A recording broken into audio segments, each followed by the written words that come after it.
मेरे प्रिय विद्यार्थियों, क्लास में आप सभी का हार्दिक स्वागत है। मेरा हार्दिक नमस्कार स्वीकार करिए। श्री कृष्ण वंदे जगत गुरुम, राधे राधे बोलिए जोर से एक बार। और आज के सेशन की शुरुआत कर रहे हैं। हमेशा की तरह ये सेशन भी बड़ा स्पेशल है। यद्यपि कि 2-3 दिन आपकी कक्षाएं मैं नहीं ले पाया, कुछ स्वास्थ्य संबंधी कारणों की वजह से क्लास आपकी नहीं हो पाई, लेकिन फिर भी आपके उन 2-3 दिनों की जो पूर्ति है वो आज के क्लास में हो जाएगी। धैर्य से बैठिएगा। पहला प्रश्न आपके स्क्रीन पर है। धैर्य से बैठिएगा, कॉपी पेन लेके बैठिएगा। आज बहुत सारी बातें आपको पता चलने वाली हैं। फिलहाल इस प्रश्न को देख लीजिए पहले, और मुझे उम्मीद है काफी लोग क्लास में आ चुके होंगे और जितनी जल्दी हो सके इस क्लास में आ जाइए। और अब देखिए, वो कह रहे हैं कि मध्य पाषाण काल के लोगों की जीवन संस्कृति में शामिल था। थोड़ा ध्यान दीजिएगा, प्रागैतिहासिक काल का प्रश्न है। वो ये कह रहे हैं कि मध्य पाषाण कालीन लोगों की जीवन संस्कृति में कौन कौन सी बातें शामिल थीं। पहले ऑप्शंस आप पढ़िए। लघु पाषाण उपकरणों का प्रयोग एवं पशुपालन, ध्यान दीजिएगा, माइक्रोलिथ्स या फिर मैसोलिथ्स। थोड़ा ध्यान से देखिएगा, लघु पाषाण उपकरणों की बात हो रही है और पशुपालन, ये दोनों चीजें, तो ये भी है, लघु पाषाण उपकरण है और पशुपालन है। थोड़ा देख लीजिएगा, विकल्पों पे बड़ा गौर से नजर डालिएगा। लघु पाषाण उपकरणों का प्रयोग यहां भी है। अन्न उत्पादन नहीं है यहां पर। अन्न उत्पादन का संबंध नव पाषाण काल से, ये आपको पता है। मुझे उम्मीद है आप ध्यान से देख रहे होंगे। और सूक्ष्म पाषाण उपकरणों का प्रयोग बिल्कुल नहीं है, ये नव पाषाण काल की बात है। पकी ईंटों का प्रयोग ये बिल्कुल भी नहीं है। लघु पाषाण उपकरणों का प्रयोग, ये बात तो ठीक है, लेकिन मत्स्य पालन ये गलत बात हो रही है। तो कुल मिला के अब आपके सामने उत्तर एकदम क्लियर कट दिखाई पड़ रहा होगा। ऑप्शन ए यहां पर बिल्कुल सही है। लघु पाषाण उपकरणों का प्रयोग और पशुपालन, ये दो मध्य पाषाण काल की जीवन संस्कृति में शामिल है।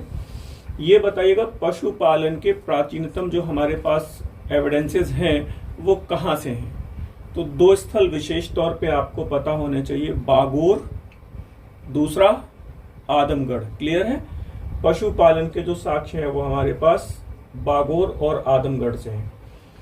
अब देखिएगा, ये क्या कह रहा है कि ऋग्वेद में अक्सर ये शब्द आया है, अक्सर, अपवाद स्वरूप। थोड़ा ध्यान दीजिएगा,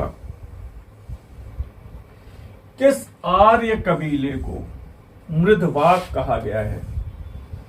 देखिए, आर्यों ने यहाँ के स्थानीय निवासियों के लिए या संभवतः अनार्यों के लिए कुछ विशेष अपमानजनक शब्दों का प्रयोग किया है। उसमें मृधवाक एक है।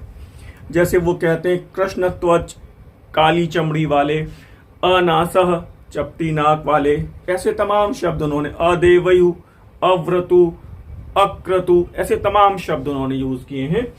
तो एक शब्द ये है मृधवाक, जिनकी वाणी, जिनकी भाषा समझ में ना आती हो।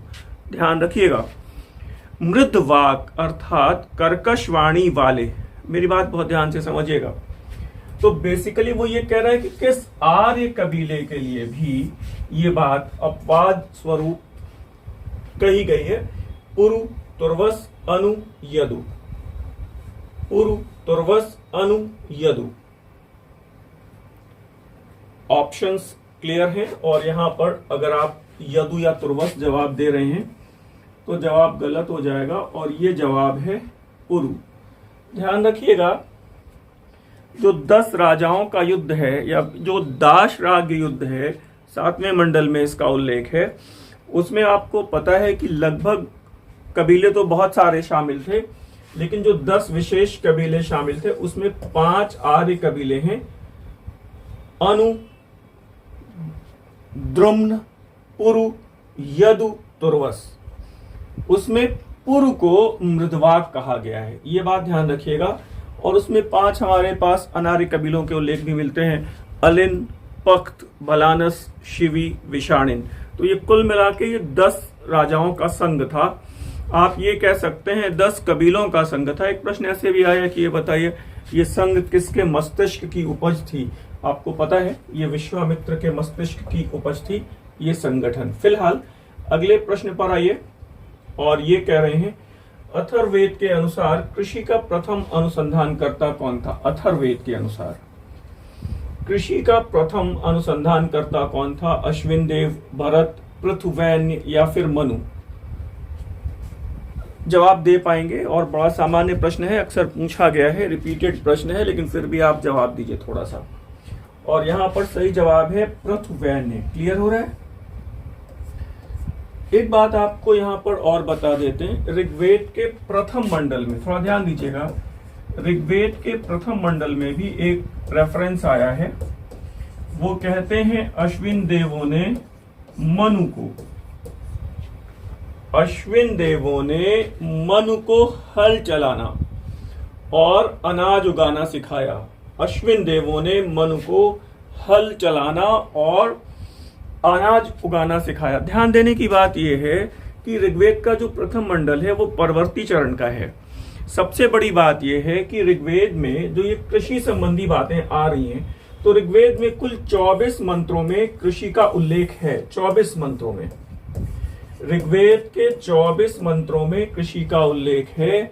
और इससे ये पता चलता है कि परवर्ती युगों में ऋग्वैदिक आर्यों का कृषि से परिचय हो चुका था, यद्यपि कि कृषि उनके जीवन में पूरी तरह से शामिल नहीं हुई थी।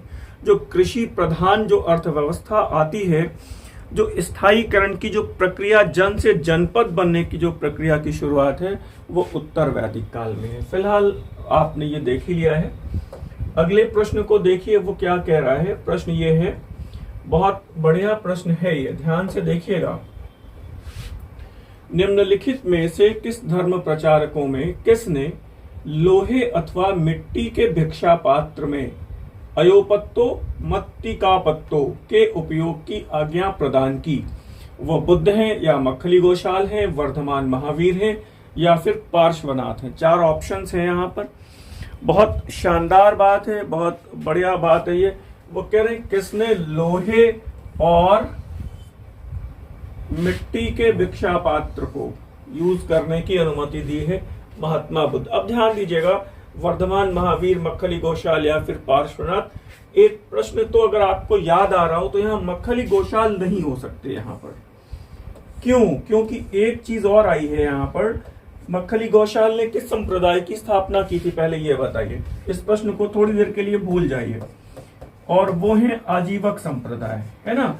एक प्रश्न ये आया है कि किस संप्रदाय के अनुयायी अपनी हथेली में ही भिक्षा ग्रहण करते थे, इसीलिए उनको हस्तापलेखन भी कहा गया है। हथेली में भिक्षा ग्रहण करने वाले, तो वो है मक्खली गोशाल के फॉलोअर्स जो हाथ में भिक्षा ग्रहण करते थे। एक बात है, यहां पर जो सही जवाब है मिट्टी या लोहे का भिक्षा पात्र, और वो जवाब है महात्मा बुद्ध। अब आप ये कहेंगे कि सर अगर आपने शायद कहीं पढ़ा हो कि महात्मा बुद्ध का स्वर्ण भिक्षा पात्र किस स्तूप में संरक्षित था, पहले तो ये बताइए आप मुझे। महात्मा बुद्ध का जो स्वर्ण भिक्षा पात्र है वो किस स्तूप में संरक्षित था, ये प्रश्न मैं आपके लिए छोड़ रहा हूं। लेकिन अब यहाँ पे 2-3 बातें निकल के आती हैं। पहली बात तो ये निकल के आती है कि सर महात्मा बुद्ध का भिक्षा पात्र तो स्वर्ण भिक्षा पात्र है, सोने का है, और उनके जो फॉलोअर्स हैं उनके लिए आप कह रहे हैं कि मिट्टी के या फिर लोहे के भिक्षा पात्र में भिक्षा को ग्रहण करिए। बड़ी बात है, ध्यान दीजिएगा। वो बुद्ध हैं, वो बुद्ध हैं। बुद्ध के 10 शीलों में एक बात ये भी है, बुद्ध के 10 शीलों में एक बात ये भी है कि विलासिता की वस्तुओं को ग्रहण ना करना, विलासिता की वस्तुओं को ग्रहण ना करना बहुत इंपॉर्टेंट बात है। तो अब एक बड़ी बात यह है कि वो चाहे स्वर्ण भिक्षा पात्र हो, चाहे वो रेशमी वस्त्र हो, या फिर इस तरह विलासिता की कोई भी वस्तु हो, बुद्ध ने अपने भिक्षुओं को लेने से, स्वीकार करने से इनकार किया। बोले नहीं, विलासिता की वस्तुएं अगर कोई आपको दे भी रहा है तो आप उसको स्वीकार नहीं करेंगे। क्यों? क्योंकि बुद्ध ये जानते थे कि कभी ना कभी मानवीय जो वासनाएं हैं, जो मानवीय कुविचार हैं, जो मनुष्य की कुप्रवृत्तियां हैं, वो कभी भी जागृत हो सकती हैं और कभी भी इन भौतिक वस्तुओं के साथ आपका अटैचमेंट हो सकता है। बुद्ध ने कहा अपने उपदेश में कि वस्तुओं का उपयोग करो, वस्तुओं का उपयोग करो और मानव मात्र को महत्व दो, मानवता की सेवा के लिए आओ। और हम क्या करते हैं? मनुष्य मात्र का उपयोग करते हैं। बड़ी बात है, ध्यान रखिएगा। इसी तरह एक और यहां पर बात आती है, वो कथा है, कहिए तो मैं सुना दूं तो थोड़ी बात क्लियर हो जाएगी। सुना दें? 2 मिनट की बात है। महात्मा बुद्ध के एक प्रिय शिष्य थे, नाम सुना होगा आपने, महाकच्चायन का। ये बहुत बड़ी बात है। महाकच्चायन एक बार भिक्षा के लिए वो अपनी बहन के घर के दरवाजे पर खड़े हुए, भिक्षा के लिए जाते थे और एक बार में एक ही जगह जा सकते थे।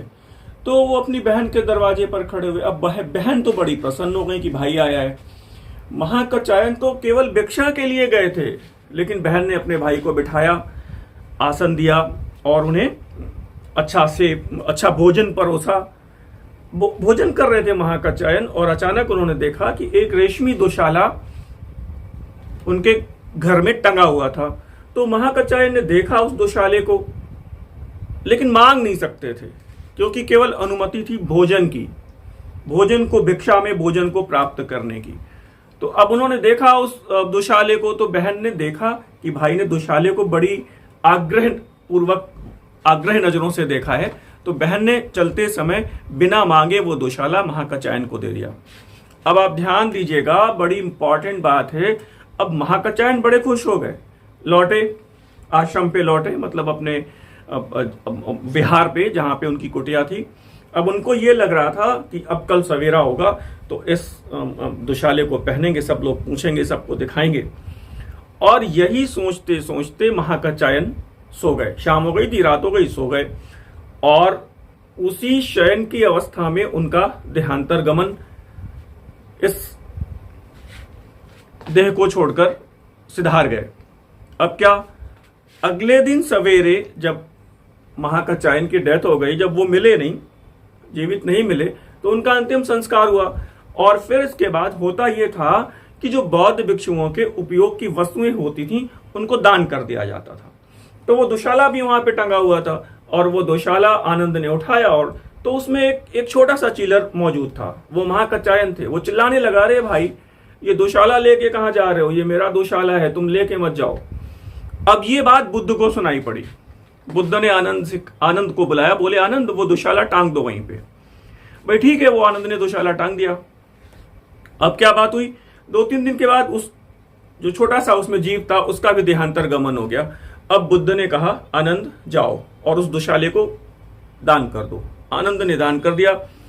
आनंद ने पूछा कि भगवान ये काम तो 2-3 दिन पहले भी कर सकते थे, मैं लेके जा ही रहा था, आपने मना क्यों किया था? बोले कि महाकच्चायन उस छोटी सी भौतिक वस्तु के साथ उसका अटैचमेंट स्थापित हो गया और फिर यही अटैचमेंट, यही तृष्णा उसके अगले जन्म का कारण बनी और उस छोटे से जीव के रूप में उस दुशाले में वो उसका जन्म हुआ। तो फिलहाल बुद्ध ने 10 शीलों के अंतर्गत विलासिता की वस्तुओं को स्वीकार करने से मना किया है। फिर ध्यान दीजिएगा, एक प्रश्न और आया है। बुद्ध ने नारियों को संघ में प्रवेश की इजाजत नहीं दी, यद्यपि कि उन्होंने बाद में आनंद के कहने पर अपनी मां प्रजापति गौतमी को संघ में शामिल किया। ये तो पता है आपको। वैशाली में ऐसे पूछा गया है कि बौद्ध भिक्षुणी संघ की नींव कहां पड़ती है, तो वो वैशाली में पड़ती है। ये बात भी आपको पता है। अब मामला यह है कि आनंद ने कहा कि प्रभु आप महिलाओं को संघ में शामिल नहीं करना चाहते हैं, करना पड़ेगा। फिलहाल बुद्ध ने अनुमति दी और आनंद से कहा कि आनंद अब ये महाधम्म 500 वर्षों से ज्यादा नहीं टिकेगा। तो अब एक प्रश्न ये आता है, कथन कारण में आया था कि बुद्ध ने नारियों को महापरिनिर्वाण या निर्वाण का अधिकारी नहीं माना है। बिल्कुल गलत बात है ये बात बिल्कुल गलत है। बुद्ध ने नारियों को भी परिनिर्वाण या महापरिनिर्वाण का अधिकारी माना है, वो बस केवल उनको संघ में प्रवेश नहीं देना चाहते थे। अब आप कहेंगे सर क्यों? क्योंकि बुद्ध मानव स्वभाववश, मानव में सुसुप्त कमजोरियों और कामनाओं, दुर्बलताओं से परिचित थे। वो जानते थे कि ये कामनाएं, ये दुर्बलताएं थोड़ा सा अवसर पाके कभी भी जागृत हो सकती हैं। इसीलिए बुद्ध अपने संघ में किसी भी प्रकार के विवाद, किसी भी प्रकार की जो ढील है उसको नहीं देना चाहते थे। फिलहाल जब बुद्ध ने कहा कि आनंद, अब ये धम्म, महाधम्म 500 वर्षों से ज्यादा नहीं टिकेगा, बुद्ध ने अपनी दिव्य दृष्टि से देख लिया था। और 7वीं शताब्दी में आप देखिए वज्रयान जब आता है तो वो जिन बातों का बुद्ध ने निषेध किया था वही सारी बातें उस वज्रयान में शामिल हो जाती हैं। फिलहाल इस प्रश्न को आप देख लीजिए, और वो कह रहा है कि कौन सा एक सुमेलित नहीं है। प्रतीक चिन्ह है और तीर्थंकर दिए हुए हैं। ऋषभदेव हाथी, ध्यान दीजिएगा, अरष्टिनेमी शंख, पार्श्वनाथ सर्प, शांतिनाथ हिरण। 24 तीर्थंकरों में ये बात आ रही है कि किनका प्रतीक चिन्ह क्या है। तो मुझे लगता है इसको आप आइडेंटिफाई कर पाएंगे, और यही वाला सुमेलित नहीं है। ऋषभदेव आदिनाथ का जो प्रतीक चिन्ह है वो है वृषभ, ठीक है। और आपको ये पता है कि ऋषभदेव का संबंध अयोध्या से था, अयोध्या के नरेश माने जाते हैं। ये सारी बातें आपको पता हैं। जैन परंपराओं में ये भी माना जाता है कि वो इनके पुत्र भरत के नाम पे देश का नाम भारत पड़ा, ये भी आपको पता है। पार्श्वनाथ का संबंध काशी से है, ये भी बात आपको पता है। और अरष्टिनेमी को भगवान श्री कृष्ण का संबंधी या फिर अवतार भी माना जाता है। ऐसे एक प्रश्न आया था कि किस संप्रदाय के अनुयायी श्री कृष्ण का अत्यधिक सम्मान करते हैं, तो वो जैन धर्म के अनुयायी श्री कृष्ण का अत्यधिक सम्मान करते हैं। क्यों? क्योंकि वो उन्हें अरष्टिनेमी का संबंधी या फिर उनका अवतार मानते हैं। जैसी भी बात है आप देख लीजिए इसको। यहां पर ये प्रश्न सुमेलित करने के लिए है, थोड़ा देखिएगा। और ये शब्द आया है गूढ़ पुरुष। गूढ़ पुरुष शब्द बेसिकली किसके लिए आया है? तो मुझे लगता है, हो सकता है आप आइडेंटिफाई कर पाए। और ये शब्द है गुप्तचर। तो मुझे बताएंगे गुप्तचरों का सर्वप्रथम उल्लेख साहित्यिक साक्ष्य कहां है? पहले तो मुझे ये बताइए। बहुत सारी बातें हैं, गुप्तचरों का प्रथम साहित्यिक साक्ष्य कहां मिलता है? मुझे जवाब दीजिए।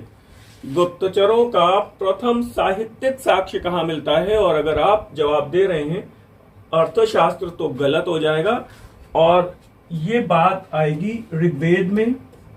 और अब आपका ध्यान जाना चाहिए कि ऋग्वेद में गुप्तचरों को क्या कहा गया है। ऋग्वेद में गुप्तचरों को स्पष्ट कहा गया है। क्लियर हो रहा है? गुप्तचरों का पहला साहित्यिक साक्ष्य कहां है? तो गुप्तचरों का पहला साहित्यिक साक्ष्य ऋग्वेद में है, और गुप्तचरों को स्पष्ट कहा गया। ये बात क्लियर हो रही है। फिर आप मुझे ये बता सकते हैं, आप मुझे ये बता सकते हैं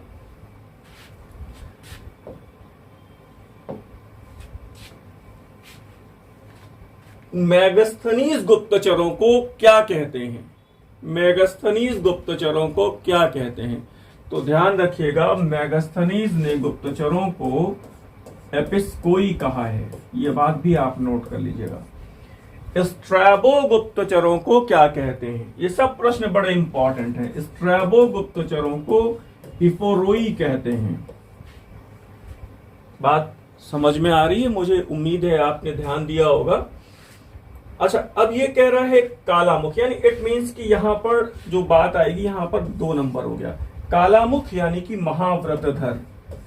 ये आपको पता है, ये आपको बेहतर पता है कि वो जो शैव संप्रदाय है उसका जो अतिवादी संप्रदाय, महाअतिवादी संप्रदाय, वो कालामुख है। और कालामुख के जो फॉलोअर्स हैं वो महाव्रतधर कहलाते हैं। अच्छा, ये बताइए कि प्राचीनतम जो संप्रदाय है शैव संप्रदाय, वो क्या कहलाता है? तो ये भी आपको पता है कि जो प्राचीनतम शैव संप्रदाय है वो कहलाता है पाशुपत। पाशुपत पाशुपत संप्रदाय के संस्थापक कौन थे? ये भी बात आपको पता है कि वो लकुलीश थे। अब आप मुझे ये बताइए कि लकुलीश को शिव का अवतार माना जाता है। लकुलीश को शिव का अवतार माना जाता है। वो कौन से अवतार माने जाते हैं? 10वें, 12वें, 22वें, 28वें कौन से अवतार माने जाते हैं? शिव के कौन से अवतार माने जाते हैं? लकुलीश।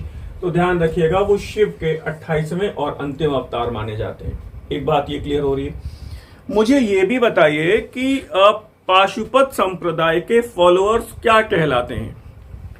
पाशुपत संप्रदाय के फॉलोअर्स क्या कहलाते हैं? जवाब दे पाएंगे? तो सही जवाब है पंचार्थिक। क्लियर हो रहा है? एक संप्रदाय और है कापालिक। शैव संप्रदाय एक और है कापालिक। कापालिक के फॉलोअर्स क्या कहलाते हैं? मुझे ये बताइए, कापालिक के फॉलोअर्स क्या कहलाते हैं? जवाब दीजिएगा मुझे। तो कापालिक के फॉलोअर्स कहलाते हैं अवधूत। अगर ये सारी बातें अगर आपको रिकॉल नहीं हो पा रही हैं तो थोड़ा मुश्किल है। और लिंगायत संप्रदाय के फॉलोअर्स क्या कहलाते हैं? तो लिंगायत संप्रदाय के फॉलोअर्स कहलाते हैं जंगम। और अगर आपको याद आ रहा है तो बहुत बढ़िया है, नहीं याद आ रहा है तो प्लीज नोट डाउन। विष्णु एवं शिव यानी कि हरि यानी विष्णु, हर माने शिव, तो यहां पर आएगा 1 नंबर। अब आप मुझे एक प्रश्न और बताइए, हरिहर का चित्रांकन मतलब संयुक्त रूप से, मतलब आधा शरीर शिव का आधा शरीर विष्णु का, हरिहर का चित्रांकन किसके सिक्कों पर मिलता है? जवाब दीजिएगा। और यह प्रश्न मैंने पिछले लेक्चर्स में कभी ना कभी कहीं ना कहीं पर डिस्कस किया था और वो जवाब है हुविष्क। ठीक है। और अब आपको पता चल रहा है कि जीवक का संबंध महात्मा बुद्ध से है, क्योंकि जीवक ने महात्मा बुद्ध का, वो चिकित्सक हैं और उनका ट्रीटमेंट किया था। तो तद अनुसार अब आप जवाब लगा लेंगे। यहाँ पे जो भी ऑप्शंस आ रहे हो आप मैच कर लीजिए और लगा लीजिए। ठीक है। आगे देखिए, वो ये कह रहे हैं कि कल्हण की पुस्तक राज तरंगिणी का अंग्रेजी अनुवाद किसने किया? विलियम जोन्स हैं पहले ऑप्शन पे, दूसरे ऑप्शन पे विल्किंसन है, ऑर्लस्टाइन है, मैक्स मूलर है। हो सकता है कर पाए। और यहाँ पे चार्ल्स विल्किंसन को बिल्कुल मत लगाइएगा और यहाँ पे आपकी उम्मीद के मुताबिक एकदम जवाब अलग आएगा। वो ऑर्लस्टाइन है। विलियम जोन्स आपको पता है अभिज्ञान शकुंतलम का अंग्रेजी अनुवाद है। चार्ल्स विल्किंसन आपको पता है श्रीमद् भगवद गीता का अंग्रेजी अनुवाद है। एक बात मुझे और बताइएगा, ये जवाब आपको देना है, राज तरंगिणी का फारसी अनुवाद कब, किसने, किसके काल में, किस नाम से किया? मतलब किसने किया, किसके काल में किया, और उस पुस्तक का फारसी अनुवाद किस नाम से किया, क्या कहलाता है? आप चाहें तो कमेंट बॉक्स में रिप्लाई कर सकते हैं, आप चाहें तो व्हाट्सएप पर रिप्लाई कर सकते हैं। फिलहाल जो स्क्रीन पे नंबर होते हैं, आप इन नंबरों से जुड़िए। अब वो कह रहे हैं इस अनुवाद में क्या हुआ? ऑर्लस्टाइन का जो सहयोग करने वाले एक विद्वान थे, उनका नाम है पंडित गोविंद कौल। ठीक है, स्क्रीनशॉट ले सकते हैं और आगे देख लीजिएगा। बहुत शानदार प्रश्न है। परमार शासक भोज के द्वारा रचित ग्रंथ कूर्म शतक की पंक्तियां किस इमारत की दीवारों पर अंकित हैं? पहले तो ये देख लीजिए कि वो कूर्म शतक की रचना किसने की। तो वो परमार शासक भोज है, विद्वान आदमी है ये, बताइए। तो अजमेर के 2.5 दिन के झोपड़े पर है, कुवातुल इस्लाम मस्जिद पर है, या फिर शारदा सदन पे है, या फिर मदरसा ए मोजी पर है। वो कूर्म शतक की पंक्तियां। और जवाब दे पाएंगे। और अगर यहाँ पे क्लिक हो रहा है आपको अजमेर का 2.5 दिन का झोपड़ा, तो ये जवाब गलत है और यहाँ पे सही जवाब आएगा शारदा सदन। ठीक है, कूर्म शतक की पंक्तियां हैं। तो आपको हो सकता है अगर अजमेर का 2.5 दिन का झोपड़ा क्लिक हुआ है तो यहाँ पे आपको पता होना चाहिए इस इमारत पर हरिकेली नाटक की पंक्तियां अंकित हैं। हरिकेली, ये प्रश्न भी कई बार आया है कि हरिकेली नाटक की पंक्तियां किस इमारत की दीवारों पर अंकित हैं, इसकी रचना किसने की थी, मुझे बताइए। अब मैं बहुत सारे प्रश्नों के जवाब आपसे पूछूंगा, आपको रिप्लाई करना पड़ेगा। हरिकेली नाटक के रचनाकार कौन है? तो ध्यान रखना चाहिए, वो है चौहान शासक विग्रहराज बीसल देव चतुर्थ। विग्रहराज बीसल देव चतुर्थ के द्वारा रचित नाटक हरिकेली की पंक्तियां अजमेर के 2.5 दिन के झोपड़े पर अंकित हैं। और अब ये बात आ रही है कि किसने अमीर वर्ग में इसको ऐसा कह सकते हो, इसका बहुवचन उमरा वर्ग में गैर कुलीन वर्ग को शामिल किया पहली बार। ये बढ़िया प्रश्न है और ऑप्शंस आपके पास जहांगीर हैं, बलबन हैं, औरंगजेब हैं और अलाउद्दीन खिलजी हैं। उमरा वर्ग को, गैर कुलीन वर्ग को किसने शामिल किया है? और अगर आप जवाब कहीं पर जल्दी से गलती कर रहे हैं तो फिर ये गड़बड़ हो जाएगा। और यहां पर सही जवाब है अलाउद्दीन खिलजी। 2 बातें मैं आपको बताता हूं। जैसे गयासुद्दीन बलबन है ना, दिल्ली सल्तनत में कई बातों के लिए जाना जाता है। पहली बात तो वो कुलीनता को प्रश्रय देता है। कुलीनता का मतलब उच्च कुल के लोगों को वो शामिल करता है। एक स्टेटमेंट कभी ये पूछा गया था, मुझे याद आ रहा है कि कौन कहता है कि निम्न कुल के व्यक्तियों को देखकर मेरी आंख में खून उतर आता है, वो बलबन है। बलबन ने कुलीनता को प्रश्रय दिया, ये बात है। प्लस एक चीज और है, the policy of iron and blood, लौह एवं रक्त की नीति का सूत्रपात बलबन करता है। लौह एवं रक्त की नीति की शुरुआत बलबन करता है। ये आपको पता है कि ईरानी परंपराओं को प्रश्रय दिया, पैबोस सजदा को प्रश्रय दिया, ये सारी बातें उसने शुरू की है ना। नवरोज का त्योहार शुरू किया, बहुत सारी बातें। लेकिन ये 2 बातें प्रशासन में बड़ी इंपॉर्टेंट है, कुलीनता और लौह एवं रक्त की नीति को। अब मामला ये है कि अलाउद्दीन ने बलबन की इस नीति को तो कंटिन्यू किया, लौह एवं रक्त की नीति को अलाउद्दीन खिलजी ने कंटिन्यू किया, लेकिन अलाउद्दीन खिलजी ने कुलीनता की जो प्रेफरेंस है कुलीनता का वो छोड़ दिया, उसने गैर कुलीन वर्ग को रखा। इसका मतलब यह है योग्यता को प्रश्रय दिया। इसका मतलब यह है कि कोई भी योग्य व्यक्ति प्रशासन में अमीर वर्ग में शामिल हो सकता है। बात समझ में आ रही है? मुझे उम्मीद है चीजों को आप काफी अच्छे से क्लियर कर पा रहे होंगे। और बलबन ने नवरोज का त्योहार शुरू किया था, ये पता है। औरंगजेब ने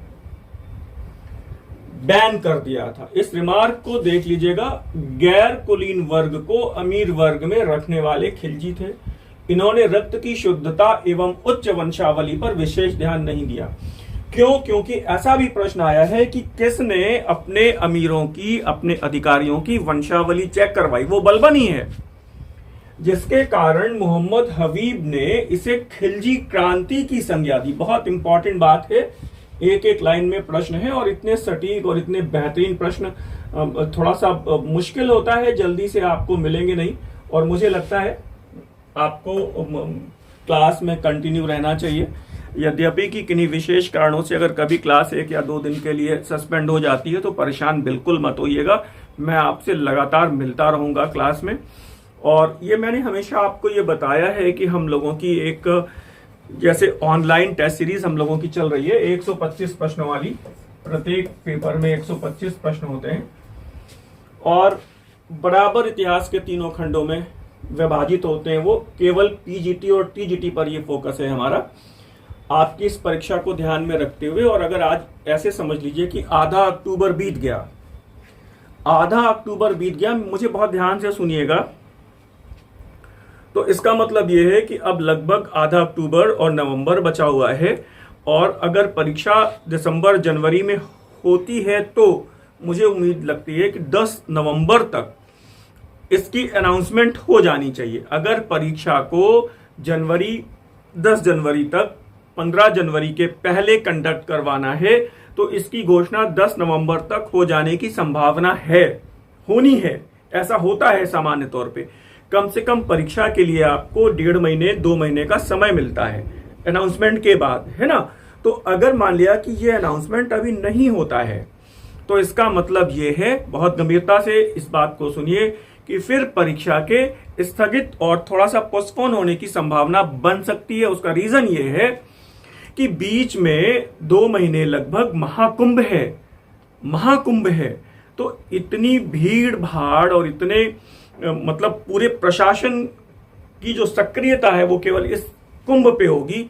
मुझे उम्मीद नहीं लगती कि बीच में भी परीक्षा हो सकती है, फिर हो सकता है कि थोड़ा सा और एक्सटेंड हो जाए आपकी परीक्षा। हम लोग अभी बीच में भविष्य में, अब ये अभी मैं नहीं कह सकता, टॉपिक वाइज भी हम लोग एक अनाउंसमेंट करेंगे सीरीज का। अभी हमारी टीम बहुत गहनता के साथ काम कर रही है, बहुत गहनता के साथ आपके इस पे काम कर रही है टॉपिक पर, ताकि जब ये वाली टॉपिक वाइज टेस्ट सीरीज आपकी शुरू हो तो आपको सामान्य रिपीटेड प्रश्न ना मिले, नए प्रश्न मिले, ट्विस्टिंग टाइप के प्रश्न मिले, जो आपको थोड़ा सा उसमें अपना दिमाग यूज करना पड़े, कुछ इस टाइप के प्रश्न मिले। और मुझे लगता है कि अगर हर टॉपिक में, टॉपिक के नेचर वाइज मैंने आपको लगभग 300 से 500 प्रश्न हर टॉपिक में करा दिए, 300 से 500, अधिकतम 500 हर टॉपिक में करा दिए। जैसे मौर्य काल है, गुप्त काल है, दिल्ली सल्तनत है, मुगल काल है, बड़े टॉपिक हैं, मतलब इसमें 500 प्रश्न करा दिए। और जो छोटे टॉपिक है उसमें 200 250 ऐसे करा दिए। तो मुझे लगता है कि लगभग आप जब टॉपिक वाइज एक बार पूरा टेस्ट सीरीज को कंटिन्यू कर लेंगे, भविष्य में जरूरत पड़ेगी तो एक बेहतर सेफ जोन में आप आ जाएंगे। फिलहाल एक बात और आपको बताना चाहते हैं, आप चाहें तो इस सीरीज में जोड़ सकते हैं, काफी फायदा मिलेगा आपको। बाकी शेष आपकी मर्जी पर डिपेंड करता है। हम लोगों की एक रिवीजन बुकलेट भी है जो मैंने आपको हमेशा अपनी क्लास में दिखाई है, और ये बुकलेट हमारी आप देख पा रहे हैं, एकदम परीक्षा उपयोगी सामग्री को हम लोगों ने इसमें शामिल किया है। केवल परीक्षा उपयोगी सामग्री 250 पन्ने में है, 250 पन्नों की ये बुकलेट है।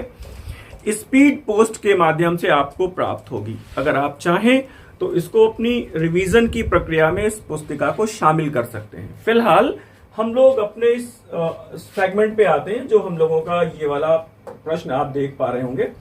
और अब ध्यान से थोड़ा देख लीजिए कि निम्नलिखित में से कौन अलाउद्दीन खिलजी के बारे में सही है, कौन सा सही है।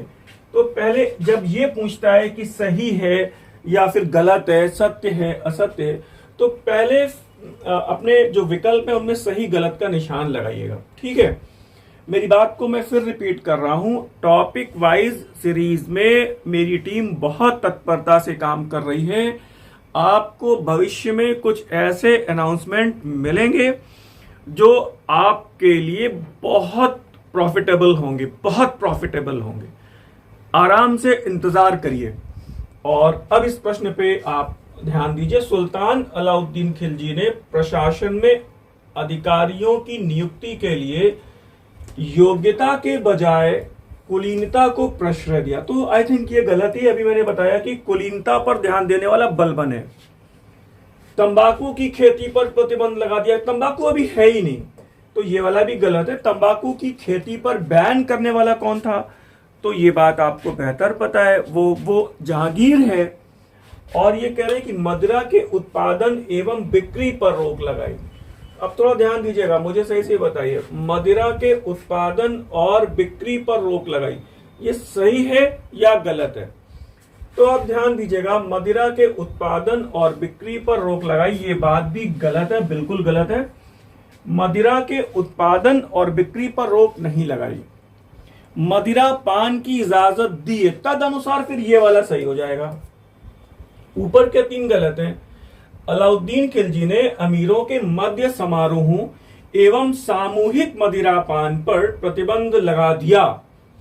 आपसी मेल मिलाप, शराब की पार्टियों पर उसने बैन किया है, शराब के उत्पादन पर नहीं। व्यक्तिगत तौर पे उसने शराब पीने की इजाजत दी है, लेकिन समारोह में और पार्टीज करने के लिए उसने बैन किया है।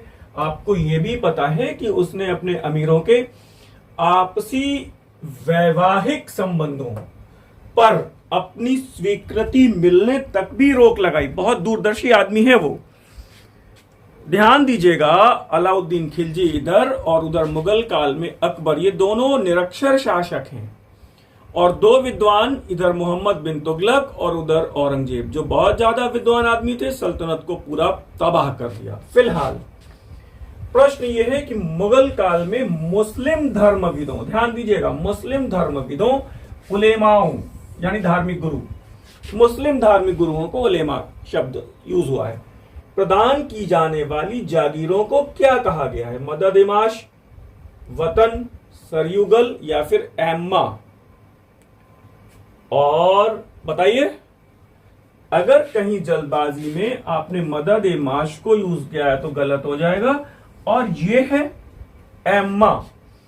ध्यान दीजिएगा, जैसे जो धार्मिक अनुदान है, बहुत विशेष ध्यान से सुनिए, जो धार्मिक अनुदान है वो मदद-ए-माश है, लेकिन मुस्लिम धर्मविदों को, उलेमाओं को दी जाने वाली जो भूमियां हैं वो एम्मा कहलाती हैं। और ये मदद-ए-माश और ये एम्मा, ये दोनों सरयुगल के अंतर्गत संरक्षित हैं। ये बात भी क्लियर हो रही है। यहां से भी कई प्रश्न आए, मुगल जागीरदारी व्यवस्था से कई प्रश्न आए हैं, ध्यान देने की आवश्यकता तो है ही। शबीह चित्रों को किसके समय में महत्व मिला? शबीह चित्रों को, शायद आप इसको समझ पा रहे हैं, शबीह चित्र क्या होते हैं? शबीह चित्र का मतलब मानव चित्र या पोर्ट्रेट समझ लीजिए आप। किसके समय महत्व मिला? जहांगीर, शाहजहां, अकबर या फिर औरंगजेब? और मुझे लगता है कि आपने यहां पे अगर जहांगीर लगाया है तो गलत है, और ये जवाब है अकबर। अब मुझे एक बात और बताइए कि मुगल चित्रकला की नींव किस शासक के काल में पड़ी? मुगल चित्रकला की नींव किस शासक के काल में पड़ी? जवाब दीजिए। और अकबर बिल्कुल भी नहीं है, और सही जवाब है हुमायूं। ध्यान दीजिएगा, चित्रकला विभाग की स्थापना किसने की? ये जवाब आपको पता है। चित्रकला का जो शिखर है वो जहांगीर के समय है, ये बात आपको बढ़िया से पता है। और शबीह चित्रों का यानी मानव चित्रों का जो सर्वश्रेष्ठ विशेषज्ञ है जहांगीर के यहां, उसका नाम है बिशनदास। ईरान के शाह का चित्र बनाने के लिए जहांगीर ने बिशनदास को भेजा था, और ये पता है कि औरंगजेब ने चित्रकला पर बैन कर दिया, और ये साफ लिखा हुआ है। शबीह चित्र अकबर के शासनकाल में शुरू हुए। अकबर ने स्वयं अपना चित्र बनवाया, और अबुल फजल कहते हैं कि उन्होंने अपने सभी उमरा अमीरों को यह आदेश दिया कि अपने अपने चित्र बनवा लें। ब्रिटिश संसद के किस अधिनियम ने भारत में व्यापार पर ईस्ट इंडिया कंपनी के एकाधिकार को समाप्त कर दिया? बहुत सामान्य, बहुत सरल प्रश्न है, और किसी भी दशा में यदि आपने यहां पर इस प्रश्न को गलत किया तो बहुत नाराजगी हो जाएगी। आप बताइए कौन सा जवाब सही है। और फिर अगर आप यहां पर 1833 का चार्टर एक्ट लगा रहे हैं तो गलत हो जाएगा, वो 13 ही होगा। वो कह रहा है एकाधिकार समाप्त कर दिया, बिल्कुल समाप्त कर दिया, 13 के चार्टर अधिनियम से समाप्त कर दिया। अगर यहां पर ये होता पूर्णतः समाप्त कर दिया, चाय और चीन के साथ व्यापार का एकाधिकार, तब जवाब होती है 1833। पूर्णतः शब्द आ जाता, चाय और चीन के साथ व्यापार का एकाधिकार टर्म आ जाते, तब 33 होता, यहाँ पे 13, और ये प्रश्न गलत हुआ है तो गड़बड़ हो रही है। थोड़ा ध्यान दीजिएगा, सर्वोच्च न्यायालय की स्थापना के संदर्भ में विचार करिए। कलकत्ता में सर्वोच्च न्यायालय की स्थापना 1773 के रेगुलेटिंग एक्ट के द्वारा की गई, बिल्कुल ठीक बात है, ये बात आपको पता है। कलकत्ता में जो सुप्रीम कोर्ट की स्थापना हुई वो 1774 में, 1773 के रेगुलेटिंग एक्ट के द्वारा हुई, और तो ये वाला सही है। लेवेस्टर इस न्यायालय के प्रथम मुख्य न्यायाधीश थे। तो अब आप मुझे बताइए ये सही है या गलत है। तो ध्यान रखिएगा ये स्टेटमेंट गलत है। क्यों? क्योंकि जो सुप्रीम कोर्ट के पहले न्यायाधीश थे, सर्वोच्च न्यायाधीश थे, उनका नाम है एलिजाह इम्पे। क्लियर हो रहा है? और जो उनके 3 सहायक न्यायाधीश थे उनमें लेमेस्टर हैं, हाइड हैं और चैम्बर हैं। तो ये 3 जो उनके सहयोगी हैं उसमें लेमेस्टर थे, लेकिन जो मुख्य न्यायाधीश हैं उनका नाम है एलिजाह इम्पे। मुझे लगता है कि आप अब ठीक ढंग से काम कर रहे हैं, और मैं फिर बार बार एक ही बात कह रहा हूं कि इस बार मुझे जरूरत है ऐसे विद्यार्थियों की जो एक बार 3 महीने तक 6 से 7 घंटे प्रतिदिन पढ़ाई कर सकें परीक्षा तक। परीक्षा के एक दिन पहले अपनी पढ़ाई को समाप्त करके बंद कर सकें और परीक्षा के एक दिन पहले चैन की नींद सो सकें। ऐसे विद्यार्थी अगर जुड़ जाएं मुझसे तो मैं अब बहुत बात तो नहीं कह सकता, लेकिन ये कह सकता हूं कि आपके सिलेक्शन की संभावना को थोड़ी प्रबलता प्रदान कर सकता हूं, क्योंकि बाकी अल्टीमेट जो कुछ भी है वो ईश्वर के हाथ में है। आपको विदित है कि व्यक्तिगत सत्याग्रह आंदोलन में प्रथम सत्याग्रही विनोबा भावे थे, पता है। द्वितीय सत्याग्रही जवाहरलाल नेहरू थे, आपको पता है। तृतीय सत्याग्रही ब्रह्मदत्त थे, आपको पता है। लेकिन आपको बताना क्या है, खेड़ा किसान आंदोलन में प्रथम सत्याग्रही कौन थे? मुझे लगता है ये बात मैंने आपको अभी डिस्कस की है, शायद किसी लेक्चर में, गांधी स्पेशल में डिस्कस की थी क्या? तो आप जवाब दे पाएंगे। यहाँ पे डॉक्टर राजेंद्र प्रसाद को मत चुनिएगा, और वो है मोहनलाल पंड्या। क्लियर हुई? मुझे उम्मीद है क्लियर हो रही होगी। और एक बात और है, प्याज चोर की उपाधि मैंने बताया था, प्याज चोर की उपाधि किन्हें मिली वो अब आप बताइएगा। बंगाल विभाजन को किसने निर्मम भूल की संज्ञा दी? एक प्रश्न हो गया। बंगाल विभाजन हमारे घाव पर नमक की तरह है, किसने कहा? सुरेंद्र नाथ बैनर्जी, आशुतोष मुखर्जी, मदन मोहन मालवीय या फिर गोपाल कृष्ण गोखले? प्रश्न बहुत संजीदा है, ध्यान से मुझे बताइए। और अगर हड़बड़ी और जल्दबाजी में यहां आपने सुरेंद्र नाथ बैनर्जी को चुना है तो गलत है जवाब, और यहां पे जवाब है गोपाल कृष्ण गोखले। निर्मम भूल और हमारे घाव पर नमक की तरह है। ठीक है, दिसंबर 1905 वाला बनारस अधिवेशन, गोपाल कृष्ण गोखले। क्लियर हो रहा है? और अगला प्रश्न फिर सुरेंद्र नाथ बैनर्जी ने क्या कहा? फिर वो प्रश्न ये है कि बंगाल विभाजन हमारे ऊपर आकाशीय वज्रपात की तरह गिरा है। अब चलिए उत्तर मैंने बता ही दिया, तो अगर आकाशीय वज्रपात की तरह बात आती है तब जवाब हो जाएगा सुरेंद्र नाथ बैनर्जी,